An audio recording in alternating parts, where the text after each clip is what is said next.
So, kamusta po mga ka-Streetwise? Ako po si Takero Miyamoto at welcome po sa Haking Munting Channel.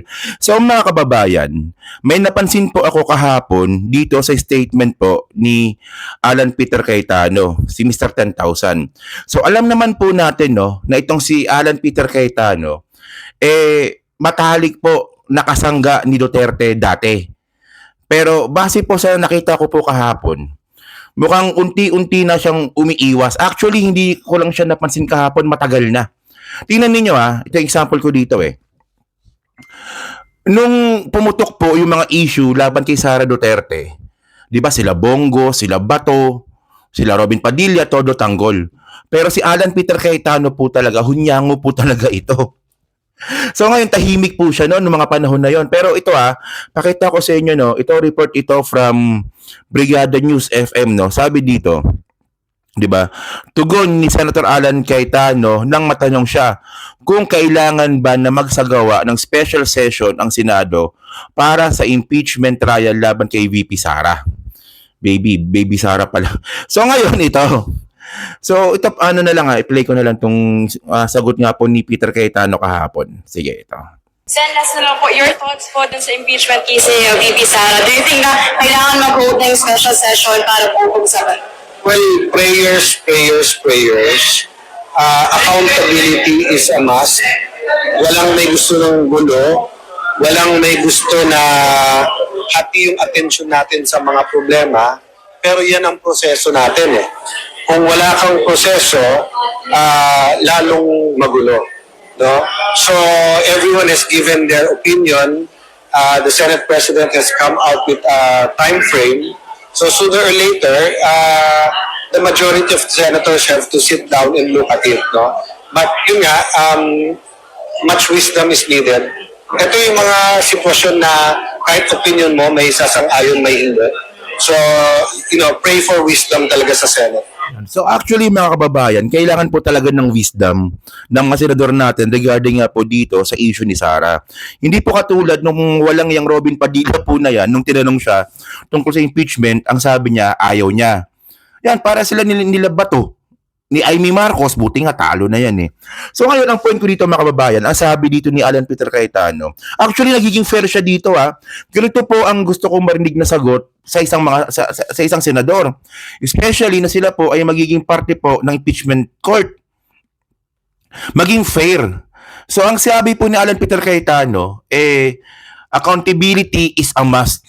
So kung mayroong kasalanan si Sara Duterte, kailangan panagutin.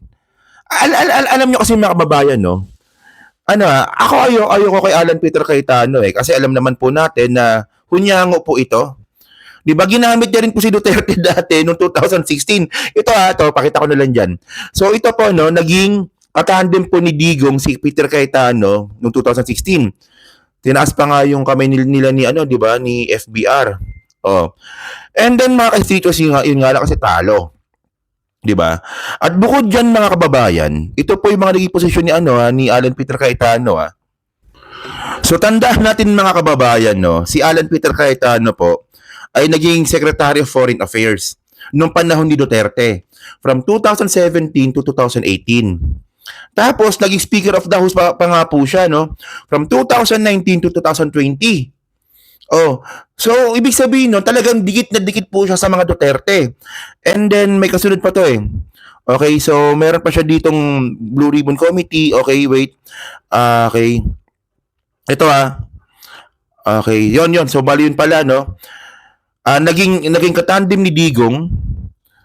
Tapos naging DFA Secretary, 'di ba?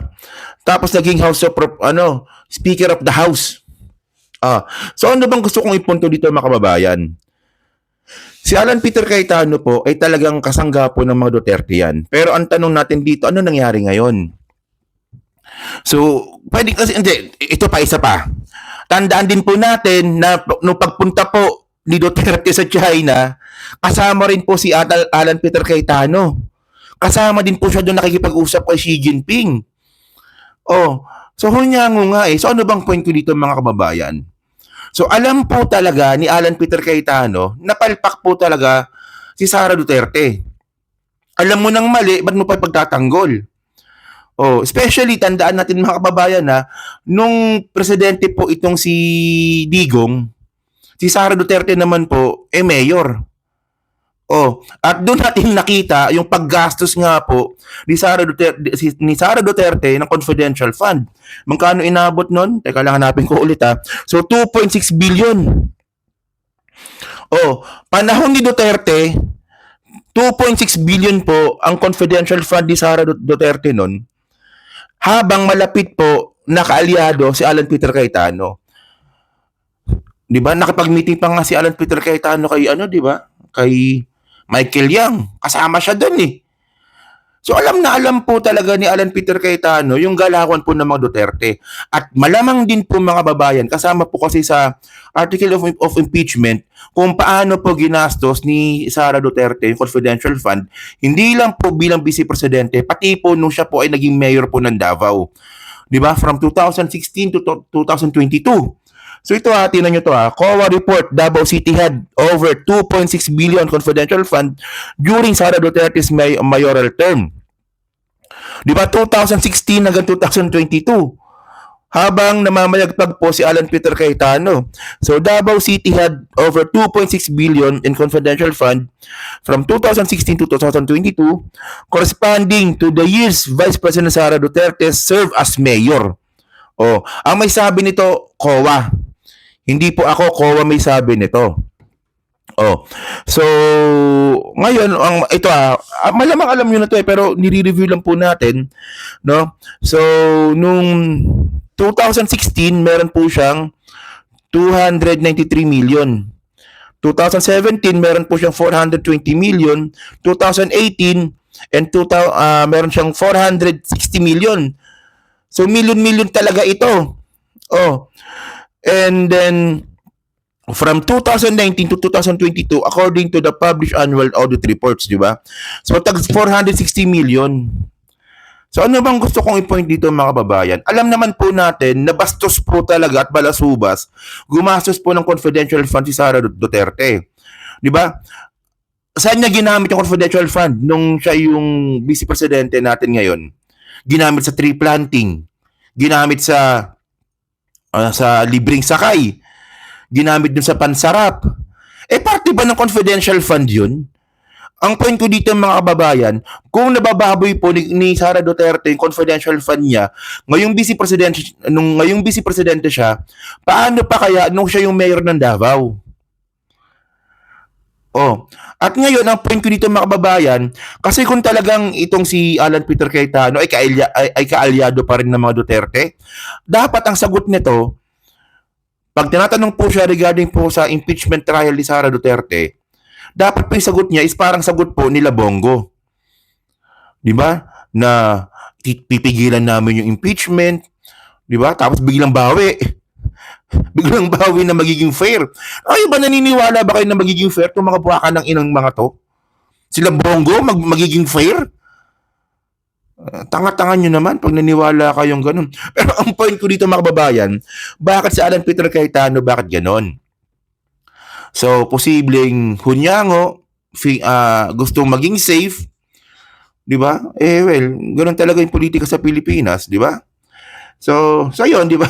So kayo po, no, nung masabi nyo nga po dito, sa statement nga po ni Alan Peter Cayetano, na which is, ako napapansin ko na po talaga yan. Mula po nung naupo po si Presidente Bongbong Marcos, ang laki po ng transition ni Alan Peter Cayetano na kung dati, ang dami niya sinabi sa mga Marcos, pero ngayon tahimik na. Tapos ngayon, hindi na siya ganung nagtatanggol sa mga Duterte. So, ano ba to? Parte ba to ng politika ni Alan Peter Cayetano na pagiging hunyango?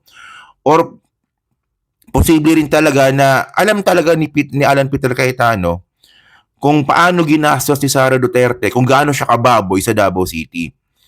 Kasi malapit nga na kaibigan, di ba? Or both. Parehas. Di ba? So kayo ba, hinahanap nyo ba yung 10,000? Kasi ako hindi na eh. So yun na kababayan, no? So dyan po sa Team Replay, no? So pa-comment na po sa baba at binabasa ko pong lahat yan. At syempre dyan din po sa Team Replay, no? So pa-like, pa-subscribe at kung di naman kalabisan, pa-share na rin po ng video po na to. So hanggang sa muli po, kita na lang ulit tayo sa susunod nating content. So thank you, salamat, and bye-bye. Sen, last na lang po, your thoughts po dun sa impeachment case ni VP Sara. Do you think na kailangan mag-hold ng special session para po pag-usapan? Well, prayers. Accountability is a must. Walang may gusto ng gulo. Walang may gusto na hati yung atensyon natin sa mga problema. Pero yan ang proseso natin eh. Kung wala kang proseso, lalong magulo. No? So everyone has given their opinion.